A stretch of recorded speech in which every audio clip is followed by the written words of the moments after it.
Morning. Good seeing you. Seeing you. Hey, Donna. Hi, hi, Virgil. Hi there. Hello, nice to see you, Morning, Mark. Hi, Kate. Hi. Okay. Hi, Carrie. She's trying to connect. Hey, Rob, I how you did your background. That's very What's cool. that? Oh, I can show you guys that. That's very cool. It's super, it's surprisingly really easy to do that. But I will gladly show you guys that before we get started, once we get everyone on here. Morning, Carrie. She's got a new career in landscaping. That's why I don't look a hot mess. I feel like That's that's what all I I've been did doing this today. weekend. You I too, just Rob? thought you were going with like casual chic was all. No, I look worse. I actually put this on over my tank top. I was thinking more about all the rock you're trying to lay. Are you doing that by yourself or do you have help? Nope, doing it by myself. Muscles, girl. It's my workout plan. Good. Help me carry those things, those boats down to the river soon. Oh, yep. Yeah, the river's been flowing, but we can't get in there. But it's been flowing, so it's over 500. So that's good. Wow. How about if you parked on the side of the road and walked it down 3 miles? I think they would ticket you. Oh, okay. Yeah. They've actually been out checking, Oh, from what I've heard. I don't know if that's true, but Do you have horses, Carrie? Is that what you guys are talking about? no, kayaks. Oh, okay, gotcha. I love kayaking too. It's fun. Yeah, I got like 4. Yeah, Yeah, so we do the river. It's a lot of fun. that's a lot of fun. if you're Yeah, I took Shiginian, Donna, was that it? I haven't taken Margot yet. Hey, Margot's here. Ready to go kayaking, Margot? Yep. We Soon used as to do you're that ready. a lot in Virginia on our first. Well, Rob, you don't need your own kayak because Carrie has 4 and she's always looking to take people. That's awesome. Because we got rid of ours when we moved to Arizona, thinking like there's not going to be anywhere. And then we moved out here to Mesa. We're like, oh my gosh, there's so many places we could have went. Yep. You can always buy one, but it's better to just know Carrie. Yeah. That way she stores them. Rob, are you aware that there are wild horses on the river? Yeah, out in the Salt River, right? Mhm. Seen them They're yet? so cool. Yeah, we went floating like just before we moved out here when we were like visiting, and they're so great. They're tiny. They're like maybe 14 hands. They're real little. They're cute. Yeah. There's also a Salt River Wild Horse Facebook page you can get on, and there's some fabulous photography that goes on and videos to show them. Awesome. Thanks for sharing. Yeah, it's a nice thing to watch when you're wanting an interruption in the day. I love that. It's a nice healthy break. Yes, it is. It is. Okay, so you've been eating rock. Kay's been making jelly. Right, giving them out. Talk about Popeyes. That's awesome. I That is know. awesome. Yeah. Virgil, what are you doing? What am I doing? I'm doing a lot of walking, cleaning out stuff, cleaning out that house we have listed up in Fountain Hills. Uh-huh. She moved out of it and says, I don't ever want to come back. So I've been taking junk out of the garage and cleaning it up a little bit. Whoa. What we don't do for our sellers, you know? Hey, Okay. Saturday we spent a good couple of hours moving flowers because the moving trucks had come for the couple. And so I was there and I said, well, show me around your house. And I went there and it's like the backyard had all of her plants still left. And I know that those are extremely important to her. And I said, oh, your plants are left. I thought these were going to be moved. And she looks at her husband, he looks at her, he's like, we're done. Yeah. Really? Yeah, I'm just done moving stuff. Yeah, so John and I right back. We went home and got our truck and came back. We moved all the plants on Saturday. Oh, that was nice. Well, those were her babies. She was Yeah. almost years with him saying, they're going to stay here and we're not moving anything else. I'm like, okay, they need a break. You two just go sit over there, try to relax and breathe. We'll get the babies moved to the next location. Were they in pots or in the ground? Pots. In pots, yeah. Yeah, heavy pots. So we just got the wheeler in the truck and moved them and made Mama happy. That's Well, good. that's good. Very Yeah. good. Yeah. So real estate, right? Job Yep. description and other duties that may come up that we don't know about. Other duties as assigned or implied. Yeah. Yes. Look at that. I agree with that. Write a great book. Virgil's out cleaning garages. We're out moving flower beds or flowers and just the different stuff that goes on with each one. And that's why I love it. Well, you get paid so much. It's like you have no idea what could come up. Right. Pay us enough. Rob, I have a question for Rob or Donna, maybe. I'm doing a Binzer, and the seller wants to, she's gonna fix some things, but he also wants to give them $500. So I've got to put that on an addendum, but the wording used to be that because lenders didn't like the words repair, you used to have to put it towards closing costs, impounds, or home warranties, whatever. Is that still the case? Yes. It is? Hmm. You're shaking your head, but you're not saying anything. That is the case. Okay, so Are not, they already contributing towards the buyer's closing costs? well, actually to fix a hot water heater, but we don't, you lenders don't like to hear that, so. No, I just wanted to make sure because there's a limit to how much a seller can contribute as well. So I didn't want to blindly say yes, and then you find out at closing that they're leaving money on the table. How much Yeah, can a seller, is that different now? It Seller depends on the loan program. contribute? So is it a conventional loan or what kind of loan is it? Yeah, So with conventional loans, it's tiered now. So if they're putting down 5% or less, it's 3% of the purchase price. And then if it's 10% or less, it goes up to 6%. And then if So they the put seller down more can- than that, it goes up to 9%. And I contribute have a up little to- spreadsheet I can share with you guys on that. Oh, okay, well, that's new. Yeah, that's new, isn't it?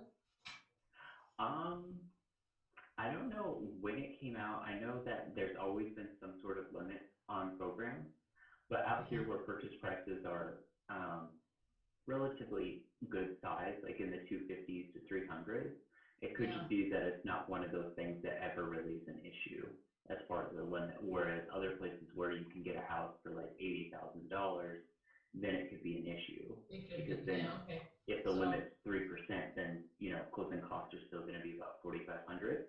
So that could be why you just weren't hearing about it, if that makes Yeah, sense. okay. All right, Get a yeah, look real I quick. asked. Yeah, absolutely. Any other questions for you guys about like marketplace or anything like that? I'd like to know what you've been seeing this past week as far as applications. Yeah, as far as apps go for refinances, I've seen those up. And then as far as purchases go, I haven't seen people locally apply as much as I've seen people that are still looking to move in from out of the area that either have job spring here and stuff like that. So there's still a lot of people that are planning to move here, but I haven't been hearing from a lot of people necessarily locally that are looking to like buy up or, downsize or anything like that. But that could just be, with everything that's going on right now, that they're trying to just hunker down and stay focused on that. So are you seeing a different change from last week around that? Nothing significant that I would say, especially since we're only halfway through. A lot of times people either apply at the beginning of the week or towards the end of the week. A lot of times they don't do that right at the middle of the week because they get busy. And then when it's time to go look at houses or something like that the day before, everyone's trying to rush in, if that makes sense. Good. I have to step away. Quick second. Carry on. Okay, great. And Eric, thanks for joining us. How are you today? I'm okay. Good. I was just going through COVID-19 presentation of what it can and how it can affect the real estate market. It's 4 or 5 pages long, but I'm just tweaking it. I ran it by one of our consulting brokers, and he liked it a lot. So Good. That's awesome that you took the initiative to make that. yeah, it took 5 hours to make this PowerPoint, Okay. and I have several links to back up what I'm talking about in the PowerPoint. What do you think we're going to see? Let's see here. Going back and forth. I think that closer to September, October, well, maybe August, September, October, November, you're going to see more listings. And because of the buyer, and I also saw it on Channel 355, Squawk on the Street, MSNBC, where they go over the stock market the whole time. They're saying that real estate in general, the buyers are being contracted because the banks want higher credit scores and more percentage down payment. So if that happens and then people start listing their houses, I just find it hard to believe that a mortgage provider servicer won't do something with these homeowners. I mean, we're only talking $6,000 to $8,000 if the average house payment under $300,000 is $1,600 a month. I mean, of course, it all depends, but I just use $1,600 a month as an example.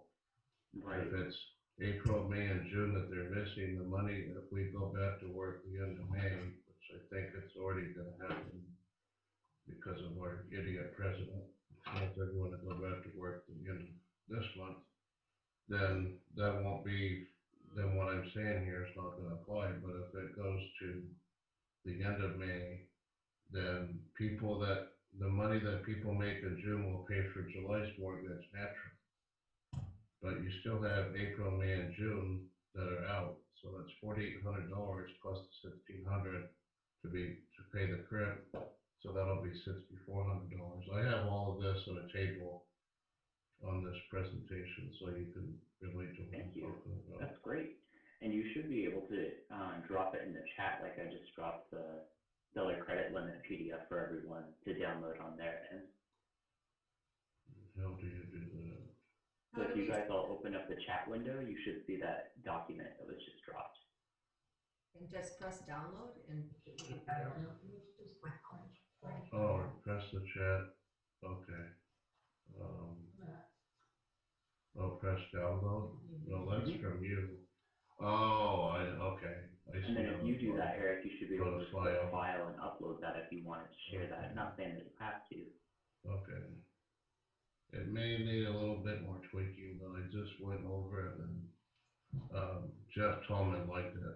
So I sent it to him on Friday, and I wanted him to critique it to see if there's anything because I don't think I emphasized enough that just because homes are under 300,000 could be most impacted, could be true, but there's a lot of people that buy homes that are under 300,000, between 2 and 3, that people have conventional loans or put a large amount down, so they won't be impacted at all because they're buying a second home or they just want something that's smaller. So, but it's mostly the demographic of the people that bought those homes FHA and they had very high debt to income ratios to begin with. Those are the ones that I'm talking about. Yep. So that actually brings up a good point that I wanted to let you guys know. As of today, as a company, we've decided to service all of our loans going forward, which is huge. Because typically we sell them off in the secondary market. So there tend to be some overlays and pricing adjustments as far as rates go. And so that's allowed us to go down to 620 credit score when most lenders right now are requiring up to a 700 with 20% down. We're also able to do manual underwrites as well. So if they don't quite fit the mold and we have to do a traditional underwrite where we dig in more, we're still able to do that. So really excited that the higher ups decided to go ahead and release that. They weren't planning on doing it for another year, but given the circumstance, they went ahead and just made that an option for us as a company so that that should offer your guys' clients a lot more flexibility and better rates. That's great. Yeah. Really good. So we can go ahead and get started with the presentation. I have one that's saved for YouTube, but then I also was kind of thinking this morning and wasn't sure if you guys wanted to kind of just go over useful tools and tricks that I've learned for dealing with technology, like using a digital scheduler. If people are trying to get a hold of you, you can just send them a link, dealing with stuff like BombBomb and things like that. Or I could save that for next week. Just kind of wanted to see where you guys were at and what you felt like would be most helpful to you.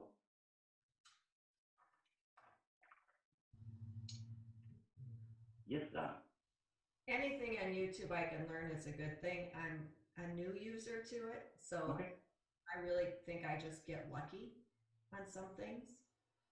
that sounds great. So I got that whole presentation ready. We can go ahead and just jump into that. But And how then about, I just, excuse me, what's Rob, that, how I'm sorry? about just because I want to do that doesn't mean that y'all want to do it. Carrie, Virgil, Kay, Eric, Mark? Yeah, that's fine. YouTube, go. Okay, great. Then we'll go ahead and get started. I'm just going to share my screen.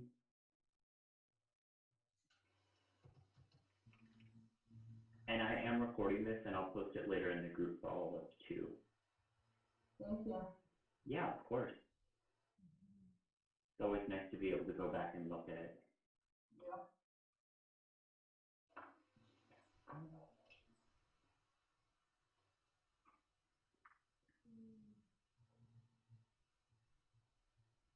Sorry about that. There we go. Okay, cool. So, and I just dropped the checklist for you guys in the chat again. I also posted that on Facebook and emailed that out to everyone. So you guys should have that in whichever channel you prefer.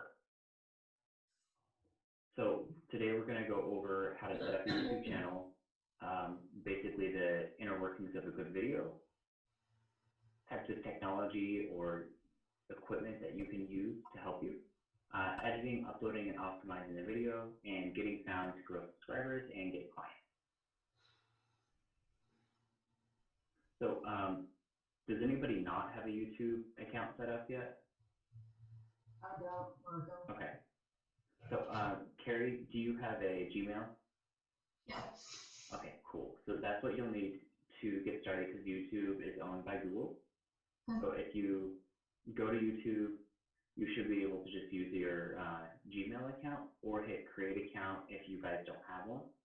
After you've done that and you're in your Gmail, you're just going to click these 9 dots right here, and then you'll be able to go to YouTube directly. You're going to click on My Channel.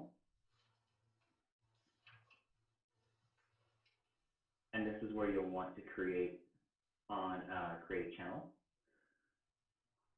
So that way you can basically start your own section of videos that you guys would upload. So with the videos, we can talk more on that later, but one thing that I see a lot of agents do, which is nice in some regard, but you want to watch your wording, is I've noticed a lot of agents post virtual tour when really all it is a slideshow with some music going on of just photos, and that's not a virtual tour. So a lot of people are gonna kind of discredit that and probably not come back to your channel. Whereas if you just said like, look at these photos from my listing, then some people like that. But if you use the word virtual tour, they're actually going to be expecting some sort of a virtual tour, whether that be walking around the house with the phone in your hand, recording a video of the home, or something like Matterport, or something more like that, but not just a slideshow. When you do the channel, like we talked about, click on create channel. You're going to want to click on customize channel. This is where you can add your own channel art to make it stand out more. And you would just click right there. You can also add a nice channel description, which adding in the channel description, Donna, kind of like what we talked about, anytime you do stuff like this, it's going to show up on Google's search in the back end. So if people Google moving to Phoenix or moving to Mesa or something like that, and you have that in your channel description, you're automatically going to keep getting bumped up to the top. So the more content you have right here that's relevant, the better for you and more likely it is for you to get discovered by someone. And then they'll start watching you. The more engagement you get, the higher higher up in Google's ecosphere, you get points basically. So here's one realtor subscription. And again, we'll have that for you guys on the Facebook group. But basically just a nice long description. She's got some links in there for virtual house hunting, things of that nature. Here's another one. This agent, I think, has organized it a bit better than the last one. Whereas this one looks nice. This agent has more stuff like right here where she's got her website and her Facebook with the emojis and things like that. So it's a little bit more social media friendly, but it's also just the formatting of it is a little bit easier to read. Does anybody have questions so far? Okay. So channel art. This is the template that you guys can use to make sure that it all stays in the area. Or if you guys have anything that's pre-templated from HomeSmart, a lot of the times with like a Facebook backdrop, it'll fit in there really well also. But this is a great way for you guys to go ahead and customize that. You can use Photoshop to crop yourself in. You can also use other services that we'll talk about, like Canva. This is what YouTube would look like in a laptop view and a mobile phone. And this is going over Canva. So Canva also offers specifically the formatting for YouTube channel art. Canva is a free service for creating graphics, and it's really, really awesome. It's basically like a free Photoshop, but it has a lot more social media features built into it. So you can do a ton of different things with Canva, and then you can replicate it as well. So if you used your YouTube channel art, you could also likely use that for your Facebook business page as well that we talked about, or your Google My Business, to where you're just reformatting. So you're not having to do a lot of different efforts. You're basically just replicating so that way you're in different channels. Canva also has a lot of really nice stock art that's available for you guys that's generic enough to where anyone can use it, but it's not so generic that it looks bad. Has anybody used Fiverr yet? Yeah, I love Fiverr. So Eric and K, if you guys haven't looked at Fiverr for trying to do stuff like this or creating PDFs or whatever, like for home buyers, it's a really great service if for whatever reason you wanted to kind of outsource that, and it's really, really affordable. I use Canva, but I haven't You use used Canva? Canva lately, but I have a lot of stuff in my Canva account. I like Canva's really nice. Fiverr's great for like not chores necessarily, but if you want someone to do something a little bit more involved. And then Upwork is also really good. Adding social media links. So you can click again on customize channel, and you're just going to go to custom links right here. Trying to zoom in. But you're going to want to overlay your first link on channel art. And then you can add in down over here your actual social media links as well. Does everyone see that okay?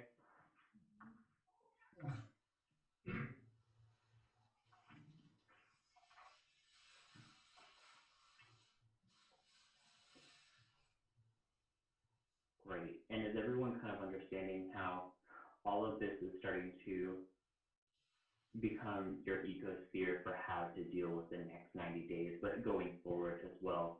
So you have your Facebook business page, your Google My Business, you're setting up a YouTube account and things of that nature where you're going to be able to keep them all kind of connected and similar, but that way you're capturing leads from all aspects. So that's the ultimate goal here. I just want to make sure that I'm clear on that. So we'll go over the anatomy of a good video. Donna has a question.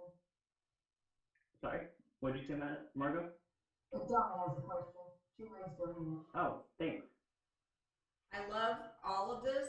My question is, it feels a little overwhelming to me, thinking about how much time it can take for each part of it and to put it all. I have a YouTube channel for quite a while, so I can help you with that, Donna. Okay, I do have a YouTube channel, but I get lucky, but doing the rest of this, I'm certain my YouTube channel doesn't have any of this stuff going on, so. I'm learning, yeah, I'm learning some things myself from Robert, so. I put in the link, I'm almost certain I don't have a link to my website, and I should. And it's all like, mine's not perfect by any means either. For me too, it's just finding the time, because if I have the time to do something like this, then, you know, I always get a phone call or have an email or something that seems more important at that time. So it's really hard kind of making the time and carving it out. So I've been considering just using Fiverr or Upwork lately and asking someone to handle that, but then I would need to give them maybe my credentials or something along those lines. But in my opinion, I feel like it's really worth it, and we could always just change our passwords later if we're really concerned about that. Have you given that any thought, Donna, about kind of just like outsourcing it? I do outsource like my logo development and a couple things like that. However, I also am a person where I want to learn it, I want to know. That's fair. And that's the part that takes so much time. Right. And it's a matter of me blocking the time and not allowing other distractions there. I totally get that. Then, Anyone distractions in their life? Just a few. that's funny. Okay, so yeah, what we can also do as well is if anyone wants to set up like a one-on-one, I'd be more than happy to go over that. Or we could next week, now that we've gone over this, we could all make sure that we have a YouTube account established, and then we could all kind of just have like a working session where we all go through this step by step to make sure that we have it set up. Does that sound good to you guys? So that way we're not just talking about it one week and never doing it again, and we're actually all making progress together. Sure. Cool. Yeah. Yep. So videos that perform well, how-to videos, entertaining, and then inspirational. I have seen a lot of realtors post really good how-to videos on just different things. Like instead of calling it a how-to video, like top 10 things everyone should know before packing, or top 10 things everyone should know before looking at houses, and then just going through that sort of a video. If you make it some sort of a numbered video, I've noticed that it's easier, because then you automatically have some sort of an agenda. You automatically give the consumer that's watching it a known timeline as far as how long the video is going to be, in theory, because you're not saying like 100 things, you know, keep it short. You can do entertaining things like top tourist attractions in the Phoenix Metro and things of that nature. I just feel like the easiest way for us to go is how to, but definitely whatever you feel like is best for your personality. So you're going to want to try and hook them in, and that's where I feel like doing some sort of a numbered is good. The intro topic, and then a call to action. So usually with YouTube, you want to make sure that people are engaged for at least the first minute and a half. So that way it helps your algorithm, as far as when people are wanting to Google search something. If you're going to show up on that Google search, you're going to want to make sure that if someone's engaged, they are engaged with you for at least that first minute and a half. So one thing that some of the experts do is every single time they'll say, hey guys, you know, thanks so much for coming to the channel. As you know, I'm Robert Mitchell. I'm a mortgage banker out here in the Phoenix Metro, and I'm always happy to help you with anything you need. Today, we're going to be talking about, and then they go over that, even though it's all in the intro title. So that way it's automatically buying you like 20 seconds. So that way then you're filling 40 seconds instead of trying to fill like a minute to a minute and a half. And there's some good podcasts as well that I can post in the Facebook group for you guys to listen to on this sort of stuff. So after you've gone through the intro, yeah, Donna? I always heard that shorter was better. And now I'm hearing yet a minute and a half or longer. So we have a video. Does that not get any traction with Google? So it depends. I'm sorry, your question one more time, Mike. If I have a shorter video than a minute and a half, I try to make them rather short, around a minute. Does that mean that it's not getting traction with Google if people are watching it? So if people are watching the whole thing, then you should still be good because you're within that minute to a minute and a half of people engaging with the video. But let's say you have like a 10-minute video or a 5-minute video or a 3-minute, you're going to want to make sure that people at least are engaged with it for the first minute to minute and a half. So I apologize if that didn't make sense initially, but that is a good question on your end. And if you're doing shorter videos, that should be fine, especially if people are watching it the whole way through. And people's attention spans are just shorter these days. So with you having a 1-minute video, I would argue that your user engagement is likely higher for them to finish the whole way through because they're not having to sit there for 5 minutes or something like that. Does that answer your question? Thank you. Yeah, of course. Also, with those shorter videos, or any of these videos, you guys can consider cross-posting and saving as well. And that's where we're talking more about having an ecosphere of being out there on the internet. And we can talk more about that as things progress or next week on our workshop. This week's just going to kind of be an intro. So let's see. Let's go over the viewer's experience. I think that'd be good too. So with laptops, they're going to obviously have a larger viewing experience. And so that's where the art's really important. You're going to want to make sure that you don't get something that has the wrong pixels or that it's not formatted right. That's where I really like Canva to make sure that everything works out well. Because if they open up this and it's obviously not formatted and it's for mobile or vice versa, people might just go ahead and scroll past it because it doesn't look like it's going to be worth their time. So here's a stat that we have. More than 70% of YouTube people watch their stuff on a mobile device. So most are not on an actual laptop. Aspect ratios for you guys to keep in mind are 16:9 for horizontal or 9:16 for, well, actually just 16:9. If you did the standard vertical camera, then all of this would get cut out on the side. So a lot of times when people watch, they rotate their phone to the horizontal mode. So here's, I'm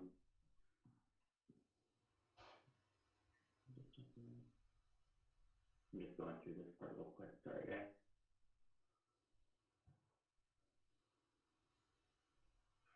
So this is going over right here how there's the black bars to the side. So whenever you guys record a video, make sure that you are recording it with your phone sideways.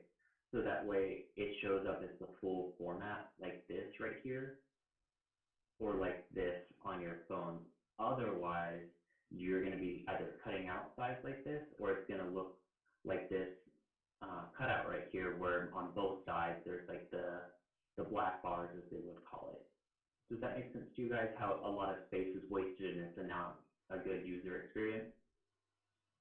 Yes, but I did a virtual open house on Saturday.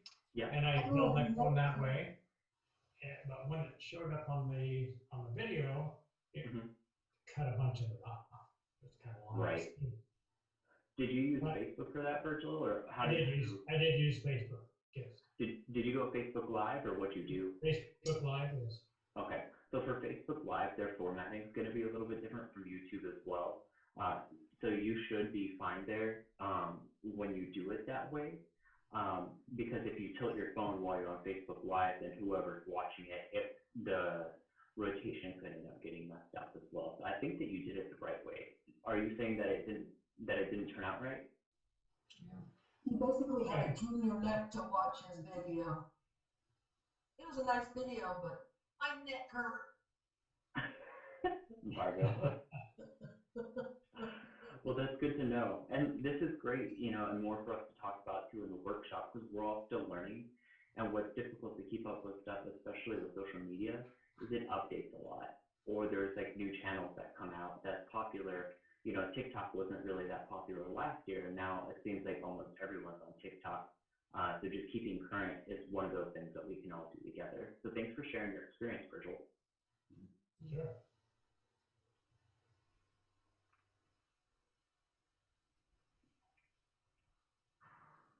So there was an update on YouTube Video Player.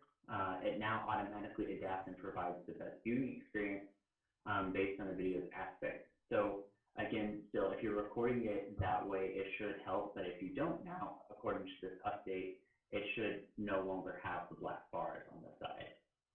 But that is where you still want to make sure that the aspect ratios and things like that are correct, so that way your video is not getting cut off either at the top or anything like that. So it does help, but we want to make sure to preview that video first.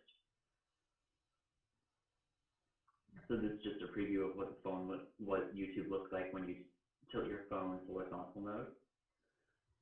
Vertical mode for when you guys are recording or if someone's watching it on mobile. They just have to tap for full screen. So when you guys are recording, try and think of if someone's not watching it in full screen as well, how you're going to see down at the bottom, things are hidden. So unless they go into full screen, they might not see something. So now we'll go over equipment you guys can use. Having good lighting, good audio, and having a good camera on your phone are all really important. Most phones nowadays within the last 3 years or even 5 years should have a sufficient camera on there, as well as audio. As far as good lighting, depending on what it is you're doing, is where that's going to be a little bit difficult. But you guys all know how to stage a house really well and make sure that it looks good with natural light. So if you're doing a virtual tour, that shouldn't be an issue, and neither should the audio. But if you guys are doing some sort of like Q&A or something live, having something like a ring light really makes a huge difference, as does having something like a universal phone holder, where you're able to just put the camera in the ring light or have it sitting on your desk, so that way it's not moving around and really making people dizzy. For audio, you can get all this stuff on Amazon really easy. You can get a lapel mic that just plugs right into your iPhone. They also have Bluetooth ones. If you're using a camera, you can get one that plugs into that, or you can get a boom mic. Boom mics and lapel mics are really, really similar. It's just where they're located at. So recording tips, make an outline, have a light source on your face, smile when you're going over the video, take the time to breathe. A lot of times people get nervous and they talk really fast, or just things like that. I know it's difficult to get used to.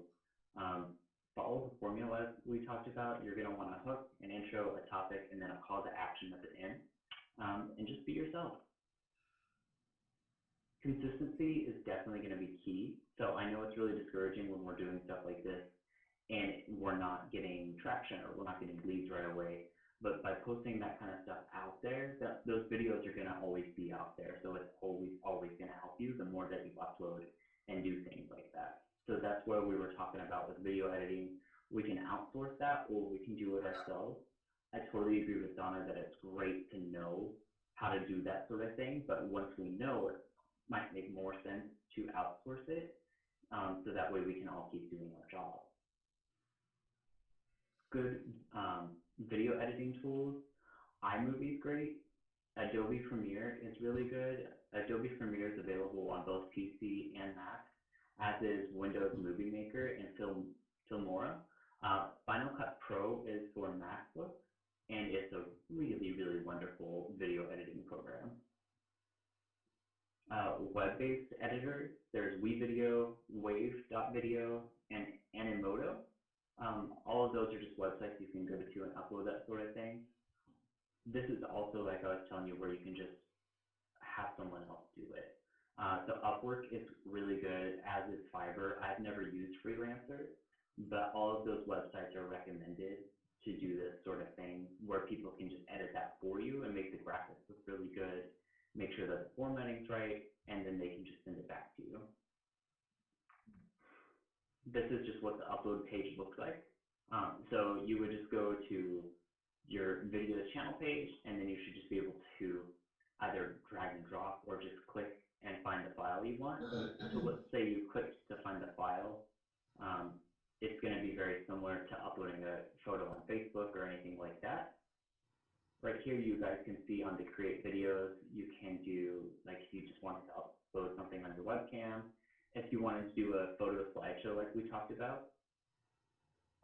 YouTube has its own video editor as well, but it's more for just like cutting the ends off of it or things like that. It's not to necessarily make it look nice. When you upload it, I would always encourage you guys to make that public since you're trying to get out there to the public's eye. And that's this little preview right here of showing who you are going to be willing to show the video to. Title and descriptions are also really, really important. So right here, you can see how top best 5 places for shrimp and grits. So again, we're giving the consumer something that has the idea of that there is a top 5, there's a number there, it automatically is going to encourage them to look at it. If the video itself is less than 5 minutes, so like what Donna was saying, shorter is really good to make sure that people actually watch it. They got the basic info, just again, it's basically repeating the same title, but they've typed it in, public. In this is where they've gone ahead and typed up a little bit as well, and then they've added in tags. So that way, if people Google search something, either this in the description can pop up or these tags. So that way, you guys are always going to be able to be seen. Now we'll go over keywords and tags. So suggested keywords, there's actually websites you can go to find those best keywords. It'll show you monthly search volume, and basically it's going to score competitive words for you guys. So TubeBuddy is a really good one for you to go to. And it'll show you, like, you'll basically type in and tell it what you're trying to do, and then it'll basically pull a search pool from the last month or so I can't see. to show you guys. See Donna's. Adding captions and subtitles is huge. Most people watch videos on silent a lot. The last stat I saw was like, it was either or anywhere from 40 to 60% of people watch videos on silent. So if you think about it when you're scrolling on your phone, and I know we're talking about YouTube, but just to kind of put it back in perspective, like on Facebook, if it has captions, a lot of the time, I know I don't even click into the video. I just watch it in my timeline with no audio, especially if like I'm waiting in line at the grocery store or something like that. So that's where having captions in there is really, really good for you guys. I always try and do that. One good app for that is BigView. It's BIGVU, and it automatically does that. So it's going to process the video and it's going to populate those captions for you automatically, and then you just have to go through and correct a few of like the errors that it might make or fix the punctuation, but that way it saves you time in doing that. What's that called?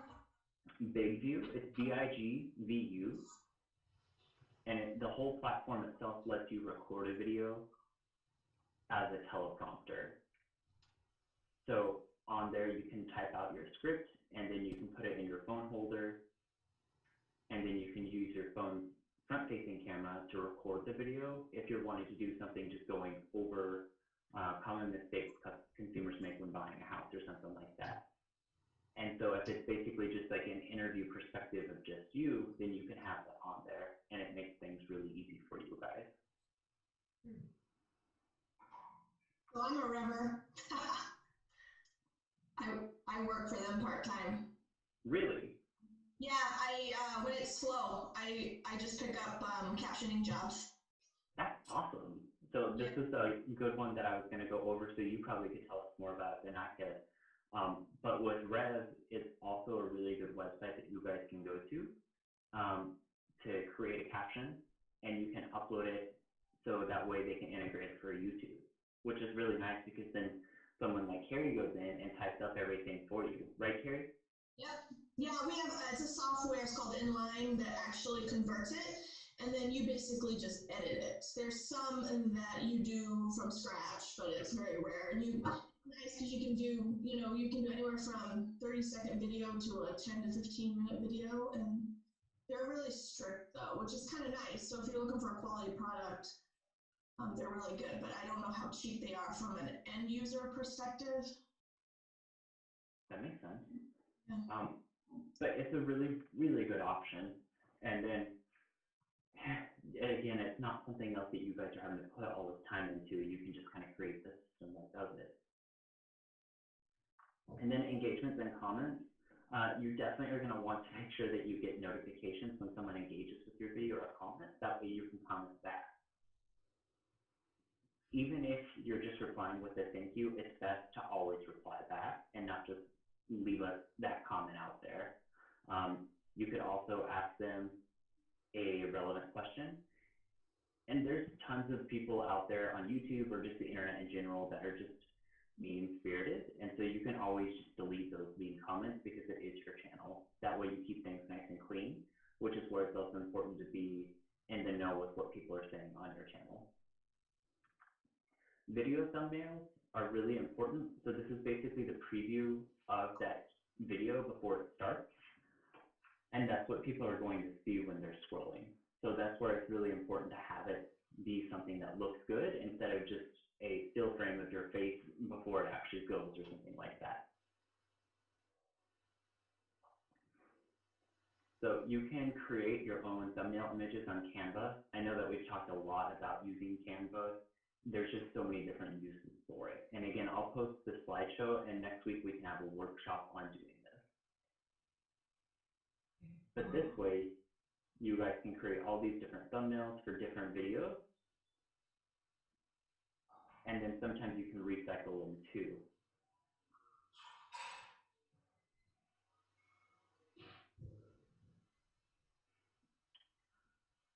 So to optimize your YouTube videos, you're going to want little names like what I was talking about, 5 reasons why, or 5 things to consider. So that way it pops up well. And then also it starts creating data on the back end for you as well. So it helps with the analytics, basically. You can go into the YouTube studio, click on analytics, and then it's going to show you guys when people are watching, how your views are going overall, if they're going up or down or anything like that. So that way you can really start seeing the engagement rate, which is what's really nice about YouTube is it gives you all this information similar like Facebook, where I like all this versus like print ads, you don't necessarily know how much people are engaging with it. And then once you start seeing high engagement, you can start making a correlation between what people like that are following your channel and keep posting more on that. So this is just more views or more slides going over that. You can also see watch time, like Donna was saying, it goes in minutes. So this is like the timeline, and then this is how long the minutes are. So you can see it, the longer it goes, the less people watch.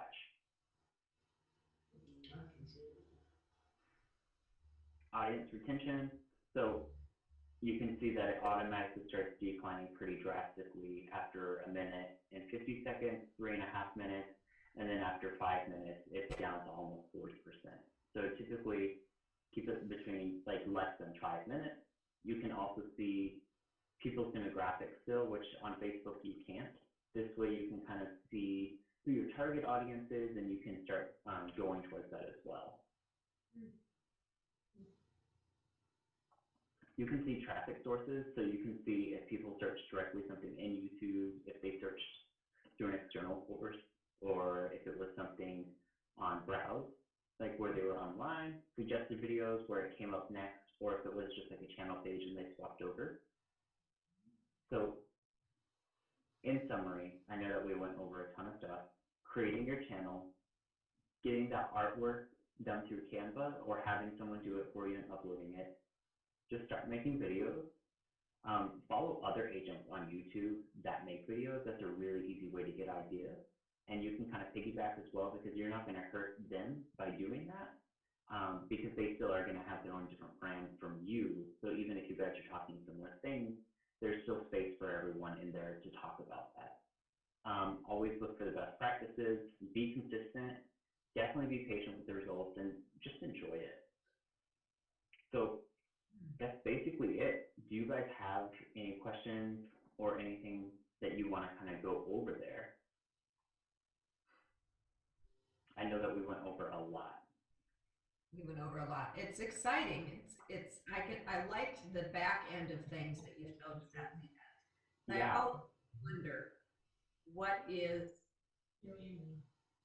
getting traction and what is not. So that was fascinating. Can you show me again where I would go on YouTube to find those analytics? Yeah, absolutely.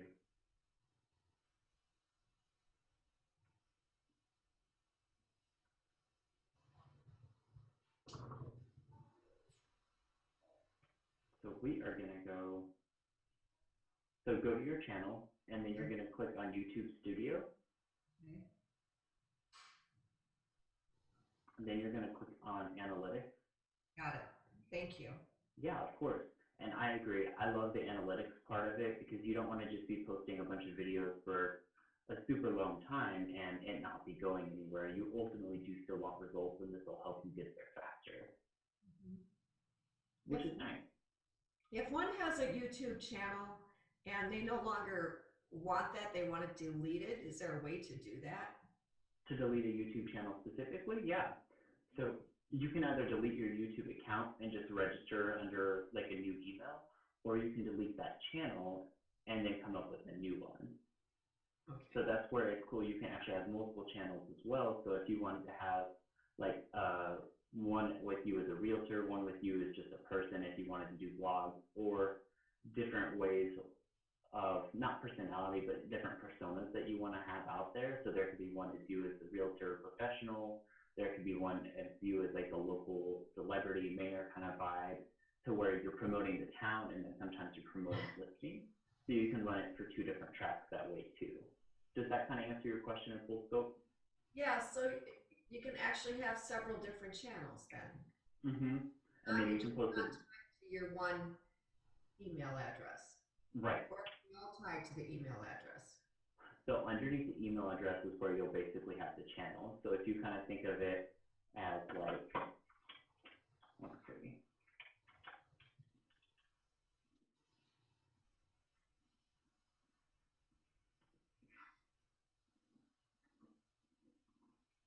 So if you kind of think of it like where there's your username and then this is like a channel here, channel, Okay. that's how it should work for you, to where you can have different options on there. Where as opposed to social media like Facebook and stuff like that, you're going to be limited to that one username. Okay. And we can go over that more next week in the workshop, or if you want to set up a one-on-one, we can look at that together too. And keep in mind, YouTube changes things just like everyone else, because they also have their analytics on their side and they want to make sure that people are using their website a lot too. So the more you learn, the easier it is to kind of bob and weave with the changes. Sorry? Oh, never mind. I was talking to Mary. I forget I have these on. Yeah, I'm gonna take them off now. Hey, But yeah, Carrie, do you use YouTube? Do you have a YouTube channel? Do you use it a lot? I don't have a YouTube channel, so I might create one, but no, I don't have one. How about you, Anthony? Do you have one? I do not. That's interesting. I hate doing videos. I never did it, but looks like Eric's got one. Or is yeah. that your Well, PowerPoint? I can't believe it. I had one and there was only Aaron Reamer. Now I have three other people that I don't know who the other ones are. It's a cool concept. Yeah. So But Rob, I need to fix my name though. That's way too big. I did this Right, with like that formatting. 8.5 years ago. When I was at Keller Williams, I did that. So I need to change that though. Yes, Donna, I do actually have one. I need to get more into actually using it. I always shy away from video, and I'm getting better at it. So this is something that I figured we all could benefit from. And if I'm teaching the course on it, then it's going to force me to do it as well, because I know how to do it. It's just actually doing it and getting the courage up to get out there and push myself. So this way I can kind of hold myself accountable with you guys. I love that thought, Rob. Perhaps we could look at yours next week. That sounds great. And then one other thing for equipment that you guys can do, you can get a green screen on Amazon super, super cheap for like $15. So Donna, I'll show you real quick. You had asked how I did this background. Yes. Let's see. So I actually just have a green screen, if you guys can see that, and it's about the size of my wall. Okay. And so I literally just hung it up with thumbtacks, and my makeshift office that I took over for our guest bedroom. So now I have this huge green wall behind me, and that way, if I'm shooting some sort of video or anything like that, I can make the background what I want it to be, especially by doing stuff like uploading it to those third-party companies that are going to be willing to do that video editing for me. But this way, the background is really easy for them to edit, so they can have like words displayed right here or anything like that. Likewise, with the Zoom feature, if you guys have a call,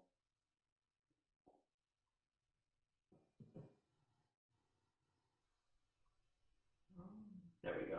So right here is where you can decide on your background, but what you can do is tell it that you have a green screen specifically, and if you don't have one, that's fine. Usually having some sort of a simple wall will still work, and then you can choose that. So as long as you have some sort of a consistent background, then you should be able to still use these, and you can upload your own as well, just with the plus button. So if you have your own branding or anything like that that you want to have, it's a really easy way to do that. Do you guys have questions on that? I do. I've seen people do that, yet sometimes it looks like they're fading in and out of it, and only part of their. Green screen. So if you have the green screen, it's good. Yeah. Yep. So probably all have green screen. And they do on Amazon, they even have it with like PVC piping or kits where if you don't want to hang it up on your wall, you can have it just as like a backdrop that folds up really easy, and then it just hangs out in the back. That kind of stands on its own, so that way you can put it up and just use it whenever, or you can move it around.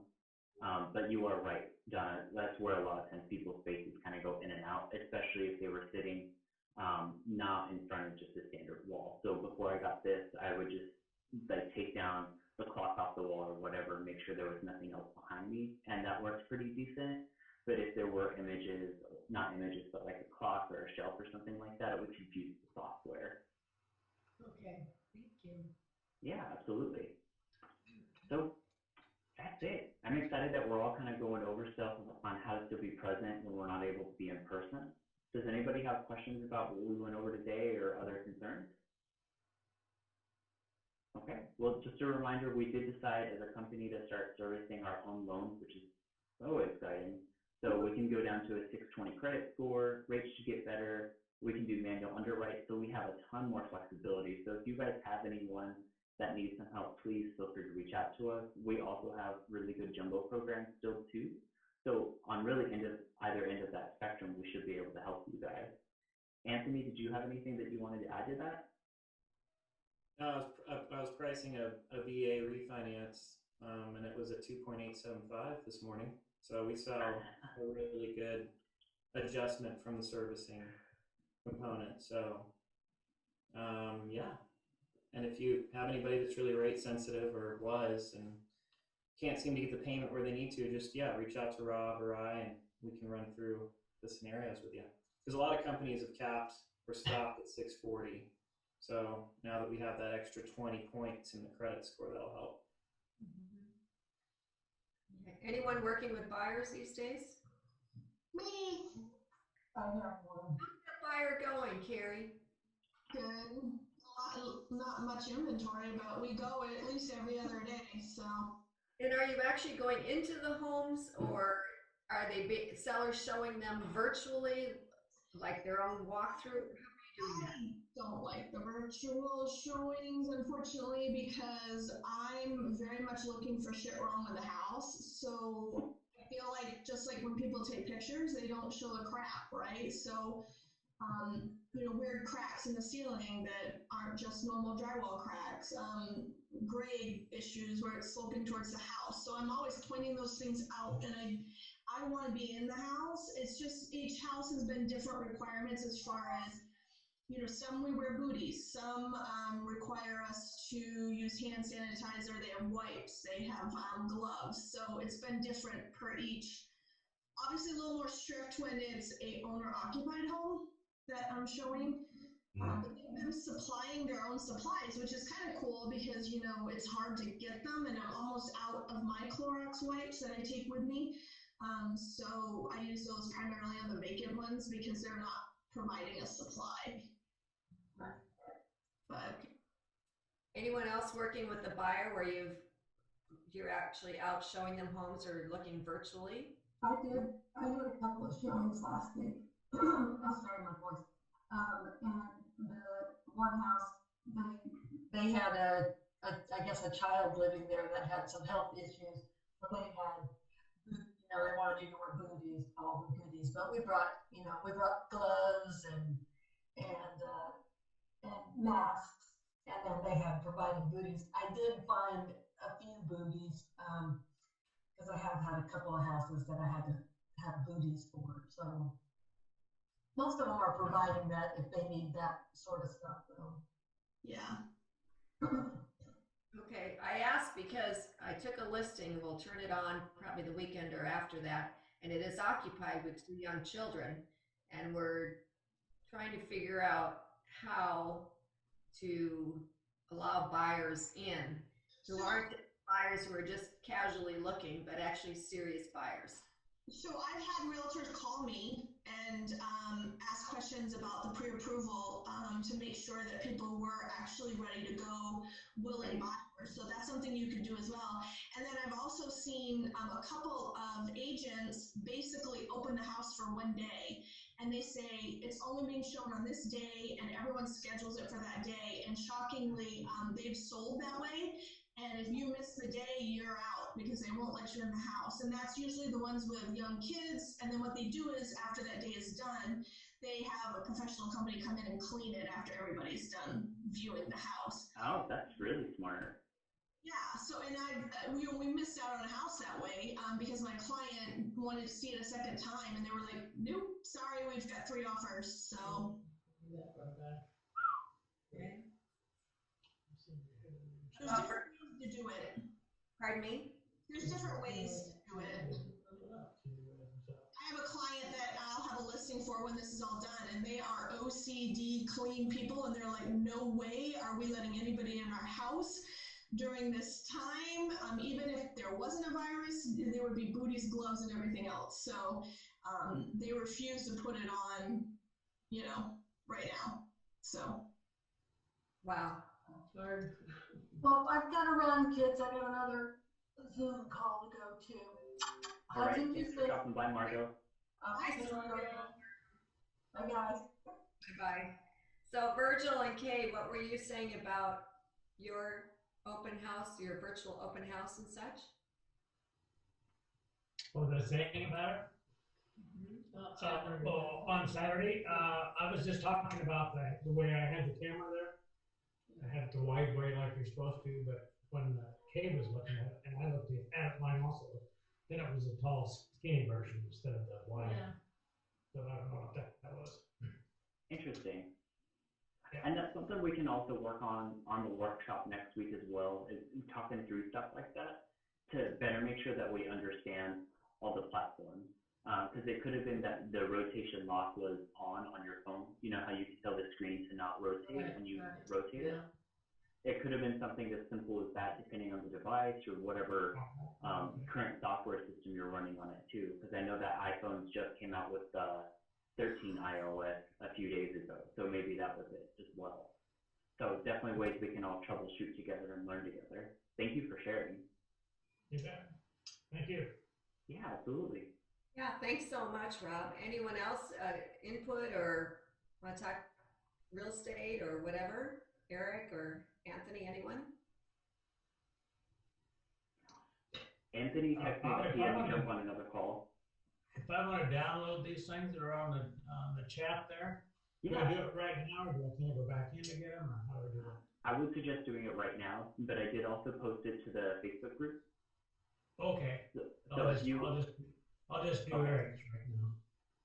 yeah, if you just hover over it, there should be 3 dots to the right, the ellipses, and if you just click it, it should say download or show in folder, or if you just click on the item itself, it should download. All right. That's a very cool feature. I didn't know that existed. Yeah, Zoom's great for this kind of stuff, and Facebook has very similar features as well. So most of the video services, I think Zoom just makes it super easy. It is nice.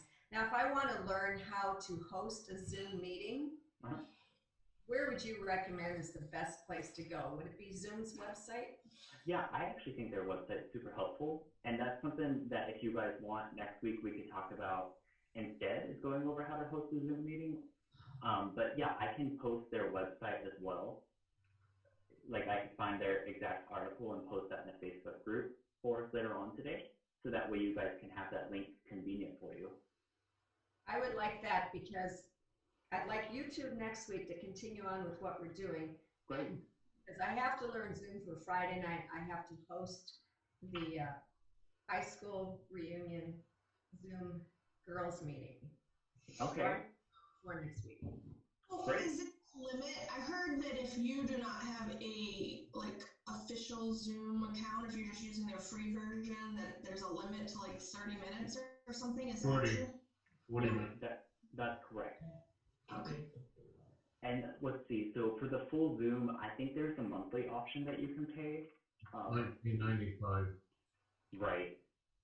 I'd rather do the 1995 because it's the first time we did the mastermind, remember it cut off at 40 minutes and then we had to, Oh, that's right. you had to get us all rebooted again.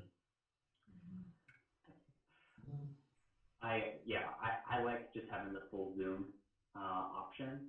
Or if you guys wanted to try and bypass that, you could do something like Facebook with their video feature, Google as well. Google Chat or Google something. like the Hangout. Yeah. I haven't tried that service in a long time.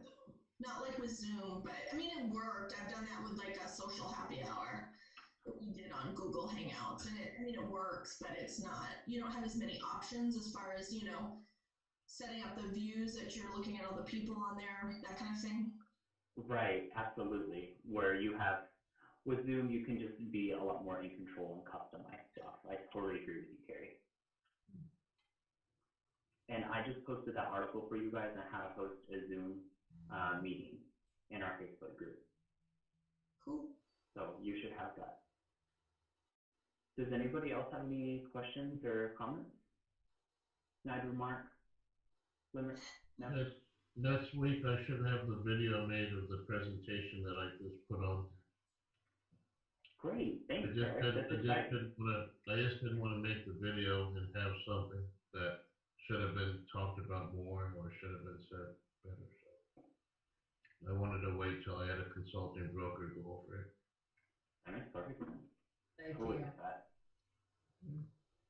Well, thank you so much, Rob, for your time. Yeah. Thank you guys as well. If anyone needs anything, Thanks, feel free to Rob. reach out to me. Does everyone have my phone number? Oh, yeah. Okay. I guess I should have asked if anyone didn't have my phone number. But yeah, I'll see you guys all next week. If anyone needs anything, feel free to reach out. Talk then. Bye. Okay. Everyone, have a good week.